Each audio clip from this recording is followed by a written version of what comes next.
Welcome back to Wrestling World. Today we'll be taking a look at a few stories involving Charly Caruso, Vince McMahon, Batista, Roman Reigns, and more, so let's get into it. Let's start things off with Charly Caruso. Following the departure of Renee Young, Charly Caruso and Kayla Braxton have both stepped as a WWE main backstage reporter. Charly even worked double duty and serves as a moderator for ESPN's popular talk show First Take as well. Charly has been with the WWE ever since 2016. She plays a big role in WWE by hosting panels, doing backstage interviews, and other things like that. So she's not much of an actual character per se, but she still plays a big role in WWE.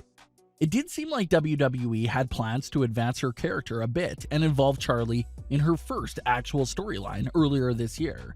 It all started with non-stop segments between Charly Caruso and Angel Garza. What started off as just basic interviews between Charly and Garza started to seem like it was developing into something much deeper.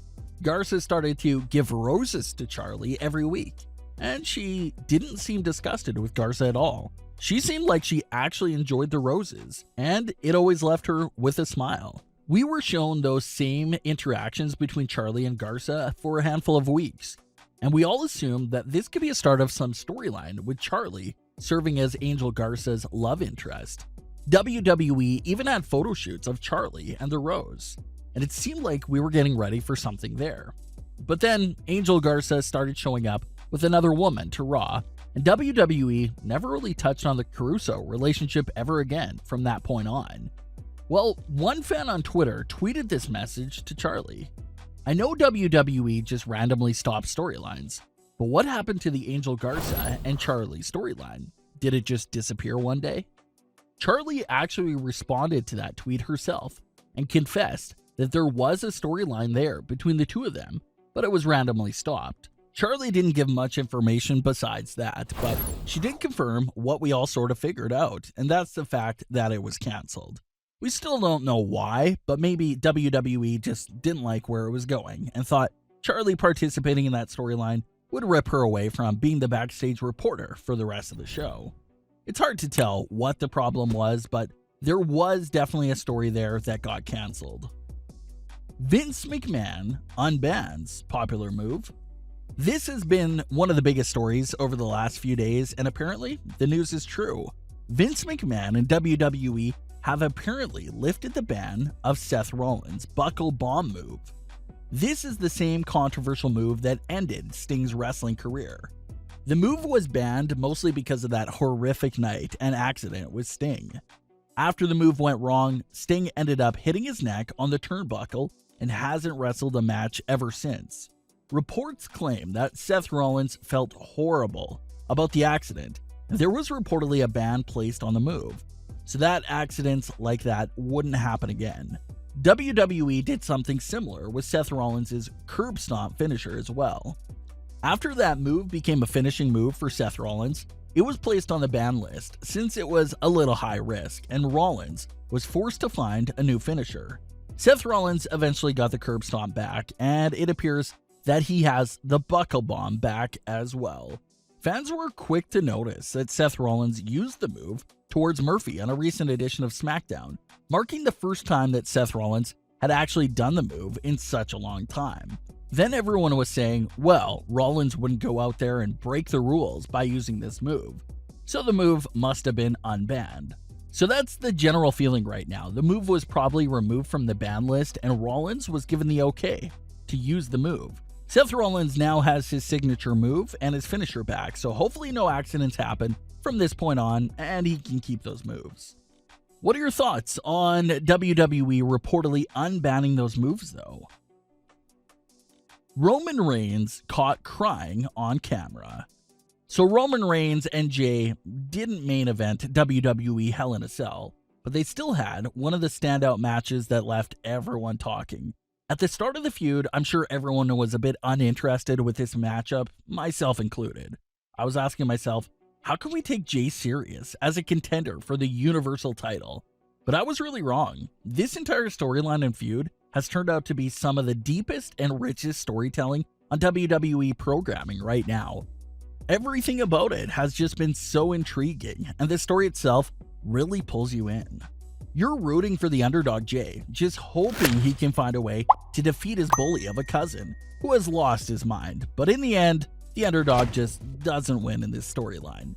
One of my favorite parts about this matchup and feud has to be the talking and overall interactions throughout the match. I really love that the most. Like when Jimmy comes out and tells Roman to stop and talks to him about how they can fix this and how they would still be there for him. We even had that big moment of Roman Reigns just breaking down and crying on camera. And you just get that feeling of, well, maybe Roman is coming to his senses and realizing what he's done wrong here. But then Roman snaps out of it and puts Jimmy in the submission hold. And like the commentators pointed out, Jimmy is not medically cleared to compete. He just had knee surgery a few weeks back. So that made Roman look even more heartless. Jay quits the match after Roman locks Jimmy up in that submission hold. Then we get that amazing camera angle of Jimmy and Jay holding each other while Roman Reigns stood tall over them with the Universal title. Like we discussed in weeks past, there's more rumors going around that Jimmy and Jay could become permanent characters in Roman's story. Reports claim that the idea of Jimmy and Jay falling in line and actually joining Roman Reigns is a very realistic possibility right now. Reports claim that the long-term plan is for Jimmy and Jay to finally give up and acknowledge Roman Reigns as the head of the table, the tribal chief, and serve alongside Roman, with the idea being, if you can't beat him, join him. The idea of the bloodline getting together sometime after this feud ends is not a new idea by any means at all. This is something that the fans have been discussing and speculating about for weeks now, but it was just confirmed within the last few days that WWE is thinking about exploring that option of getting them all back together. It makes sense, the story is there. Now that Jay has lost the match, they're technically kicked out of the family, like Roman said, but maybe joining him is their way back in, and he will forgive them for what they did if they just join him and fall in line. I think that'll be perfect. I know Jay doesn't actually have a realistic chance of defeating Roman at all, but I really love this story and hope we can still get more out of it. Whether that's another match or Jimmy and Jay joining Roman, I'll be fine with either. I just want to continue to see these three together because the storyline they put on is absolutely amazing. The Fiend and Alexa Bliss are still very high on the list of things I'm enjoying the most right now, but honestly, we haven't seen much from The Fiend and Alexa Bliss quite yet, so I can't really say that's my favorite storyline because they're actually not really in a storyline right now. They just have a lot of great potential for the future and what WWE could do with that pairing. But as far as my actual favorite storyline right now, I think I just have to give it to Roman and Jay. McIntyre and Orton was great, don't get me wrong at all, but I personally felt more invested with Roman and Jay, so I lean more towards that feud. Speaking of Randy Orton, many fans are wondering if Batista could be coming out of retirement to take on Randy Orton. After winning his 14th world title, Orton posted a graphic of all 4 Evolution members and their title wins. Orton has 14, Ric Flair has 16, Triple H has 14, and Batista only has 6. Orton captured the graphic by saying legends and an actor, leading many to believe if this could be some early seeds being planted for Randy Orton versus Batista for the WWE title. I know a lot of fans strongly dislike when superstars come out of retirement and get a WWE title shot right away, but Batista is a WWE Hall of Famer. So if he was to come out of retirement to shut Randy Orton up, that would be a very big deal. So be on the lookout for more Randy Orton versus Batista teasers and hints by both men. But what are your thoughts on today's stories? Leave your comments, don't forget to subscribe with all notifications on, and leave a like if you enjoyed. Thanks for watching, guys.